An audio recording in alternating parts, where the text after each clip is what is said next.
அவர் வந்து ரயிலோட GM, general manager. நீங்க railway மட்டும் போய் பாருங்க, ஜிஎம்லாம் வந்தாருன்னா தனி ட்ரெயினே வரும், அவ்வளோ பெரிய ட்ரெயின் தனியாக வரும் அவருக்காக. அது பின்னாடி பாருங்க, உள்ளலாம் போய் கோச்செல்லாம் போய் பார்த்தீங்கன்னா அவ்வளோ சூப்பராக இருக்கும். ஜிஎம் வந்து வராது, வந்து மயிலாடுதுறை ஜங்ஷனுக்கு இறங்குறாரு. இறங்குனா ஜிஎம் வராங்கன்னா நீங்க எந்த ரயில்வே ஸ்டேஷன் போய் பாருங்க, டிஜிஎம் ஜிஎம் அவங்க விசிட் இருக்கிற அந்த ரயில்வே ஸ்டேஷன் அன்னைக்கு தான் கூட்டுவான். ஒரு குப்பை கிடைக்காது, பொறுக்கி போடுவான். எல்லாரும் யூனிஃபார்ம்ல இருப்பான், பர்ஃபெக்டா இருப்பான். அப்படியே ஸ்டேஷனே ஒரு பரபரப்பா இருக்கும். நீங்க கண்டுபிடிச்சல எல்லாம் ஹையர் ஆபீசர் வராது. அந்த ஜிஎம் வர ஜிஎம் வந்தோடனே அங்க வந்து எல்லா லெவல் பீப்புளும் அவரை பார்த்தோன்னா விஷ் பண்றாங்க. அதுல இந்த காங்கியால் இருப்பாங்க. காங்கியால்லாம் யாரு, அந்த லைன் இருக்குல்ல, இதுல இருந்து ஒரு லைன் வரைக்கும் அந்த கல்லெல்லாம் சரியா இருக்கான்னு செக் பண்ணி ஒரு கையில இது மாதிரி வச்சு அந்த அது இந்த ஜல்லியெல்லாம் சரி பண்றது, அந்த ஜாயின்லாம் கரெக்டா இருக்கான்னு செக் பண்றது அவர் வேலை. ஒரு பெரிய சுத்தியல் மாதிரி வச்சிருக்காங்க, எல்லாம் வச்சுட்டு போவாங்க. அந்த மாதிரி இருக்க ஒரு ஆளு அவர் வந்து இந்த ஜிஎம் பார்த்தோன்னே அந்த ஜிஎம் கேட்கறாரு, இன்சார்ஜ் எப்படி இருக்க? ஓகே, ஒர்க் முடிச்ச மாதிரி லஞ்ச் அப்ப கேபின் வா. இவர் ஸ்பாட் போயிட்டாரு.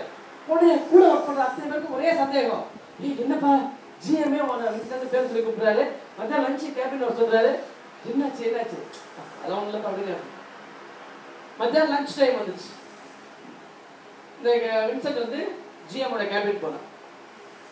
கேபின் போன உடனே ஜிஎம் ஆர்டர் போறாரு, வின்சென்ட் வெளில போற வரைக்கும் யாரும் உள்ள அலோ பண்ண கூடாது, வித்தவுட் மை பர்மிஷன் யாரும் உள்ள வரக்கூடாது. உள்ள போயிடுச்சு. இவரோட வேலை செய்யற அந்த காங்கியெல்லாம் ஒரு கூட்டமே வருது. வந்து இவங்க பார்த்துட்டு இருக்கு என்ன நடக்குது. உள்ள போனா ஜிஎம் அந்த வின்சென்ட்டும் பயங்கர அட்டை. போன்ல ஆர்டர் பண்ணாரு, வெளில ஸ்நாக்ஸ்லாம் போகுது, ஸ்வீட் போகுது, ஜூஸ் போகுது, எல்லாம் உள்ள போயிட்டே இருக்கு. அட்டை ஒரே செல்ஃப் சந்தோஷமா. ஆஃப்டர் சொல்லிட்டு 45 மினிட்ஸ் ஆயிடுச்சு. 45 மினிட்ஸ் கழிச்சு ஓகே மேனேஜர் டென்ஷன் வெளில வராரு. அப்படியே சந்தோஷமா செத்து சாப்பிட்டு எல்லாம் ஆய தொட்டிட்டு அப்படி வராரு. அப்புறம் வெளியில அவரோட இருக்க ஒர்க் பண்றாங்கலாம் பார்க்கலாம். ஜிஎம் அப்படியே வராதா எல்லாமே நடுங்குறாங்க. ஜிஎம் வந்து அவன்கிட்ட இவ்வளவு கேஷுவலா பேசுறாரு, இவ்வளவு ஜாலியா பேசுறாரு. அப்ப அந்த வின்சென்ட் சொன்னாரா பதிலு, நானும் ஜிஎம் ஒன்னாதான் வேலைக்கு சேர்ந்தோம். ஒன்னாதான் வேலை செஞ்சீங்களா? ஒரே என்ன மாதிரி காங்கியா தான். அப்புறம் நான் எனக்காக வேலை பார்த்தேன், எனக்கு சம்பளம் கொடுக்குறாங்க வேலை பார்த்தேன், நான் காங்கியாரு. அவரு ரயில்வே டிபார்ட்மெண்ட்டுக்காக வேலை பார்த்தாரு, இன்னைக்கு ஜிஎம் ஆயிட்டாரு.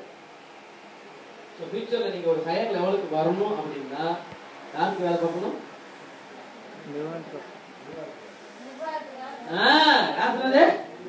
Very good. நிர்வாகத்துக்காக வேலை பார்த்தாரு, அவரு ரயில்வேக்காக வேலை பார்த்தாரு, இன்னைக்கு ஜெனரல் மேனேஜர் அளவுக்கு ரீச் ஆயிட்டாரு.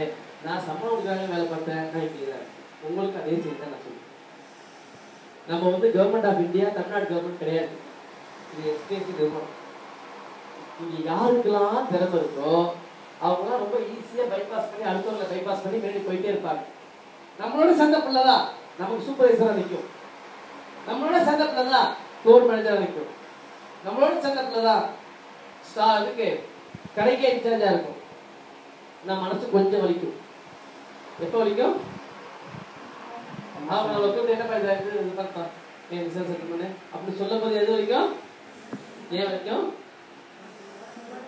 நம்மளோட சேர்ந்தது நம்மளே நீங்க அதிகாரம் பண்ணுறது பத்தியா நினைக்குமா? நினைக்காதா? அப்ப அது எப்ப நினைக்கும்னா, நான் வந்து எனக்காக வேலை பார்க்கணும். நம்ம யாருக்காக வேலை பார்க்கணும்?